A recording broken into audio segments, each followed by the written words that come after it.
The Lord be with you. And with your spirit. A reading from the Holy Gospel according to Matthew.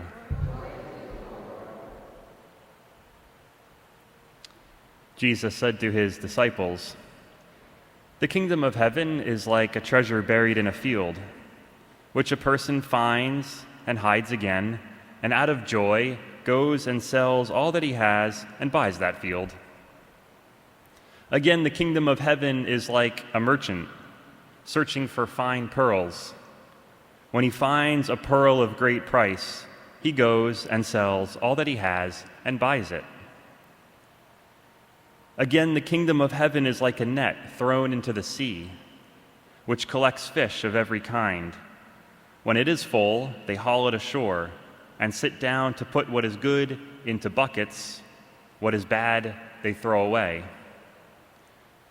Thus it will be at the end of the age. The angels will go out and separate the wicked from the righteous and throw them into the fiery furnace, where there will be wailing and grinding of teeth. Do you understand all these things?" They answered, "Yes." And he replied, "Then every scribe who has been instructed in the kingdom of heaven is like the head of a household, who brings from his storeroom both the new and the old." The Gospel of the Lord. How I wish I had the opportunity that Solomon had. Did you hear it? He fell asleep. God appears in a dream, and God says, "Make any wish you want." It's kind of an archaic kind of desire for all of us. You know, like when you find the lamp and you rub it and the genie comes out and you say, "How many wishes you get?" Solomon had such an opportunity. God said to Solomon, "Ask for anything you want, Solomon, and I will give it to you." I'm just wondering today, if God appeared to us or to you in a dream and said that, what would you wish for? I know what I'd wish for.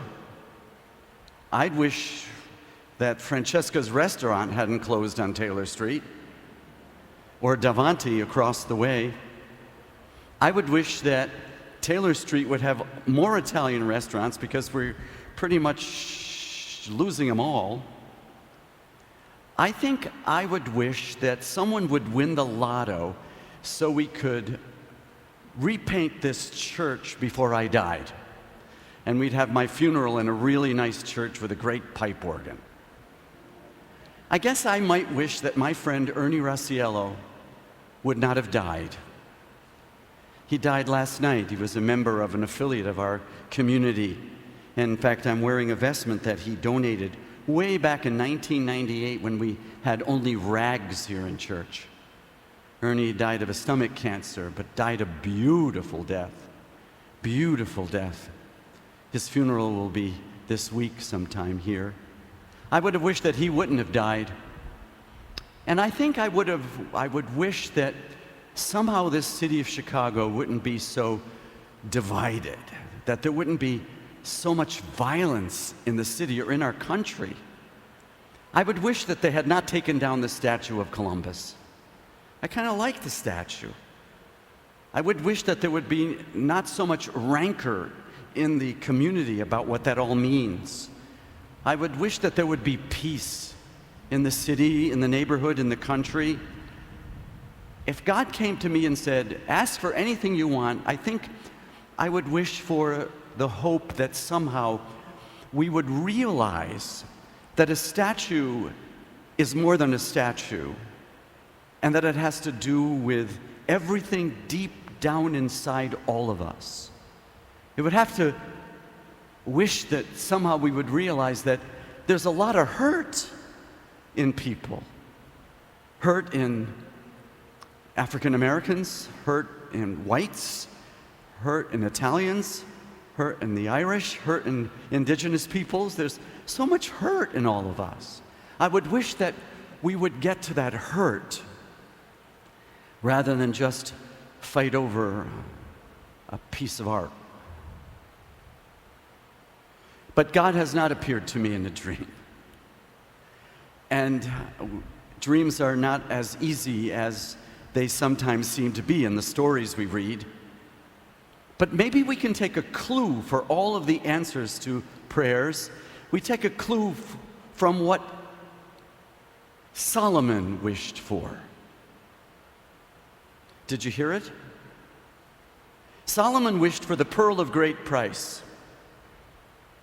Solomon wished for that treasure buried in a field. Solomon wished for that which would get at the heart of everything, the heart of all our anger and all our disarray. Solomon wished for wisdom. And wisdom is a gift from God that allows us to know what's really at stake when anything is at stake. Solomon wished for that deep interior wisdom to help us realize that what's going on the outside is really being impacted by what's going on in the inside. And until we get at the inside, we'll keep fighting about everything that's going on the outside. Until we get at the inside, we'll only continue to fight about everything that's going on the outside. And that's wisdom. That's the wisdom to believe, as St. Paul says to us, the wisdom to believe that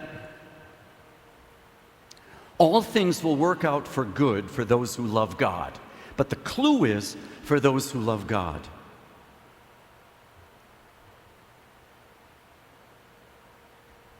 And that's why we're here.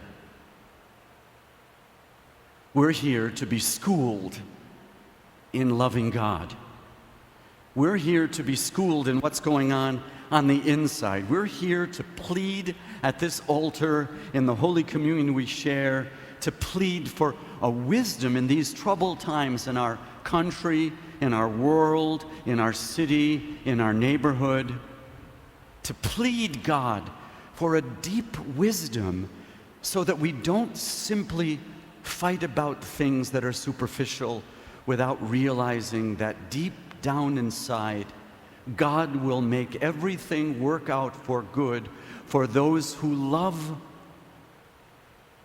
God above all things, the pearl of great price, for those who love our neighbors as ourselves, for those who even love our enemies as Christ has bid us to do.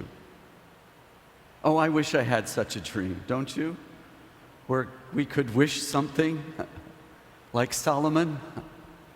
And I hope and pray that, like Solomon, what we wish for is that we will all together be a wise and an intelligent people, negotiating our differences not from a place of emotion and fear and hurt, but addressing our emotion, our fear, and our hurt. We can negotiate our differences with wisdom, and then we will find the kingdom of heaven in our midst.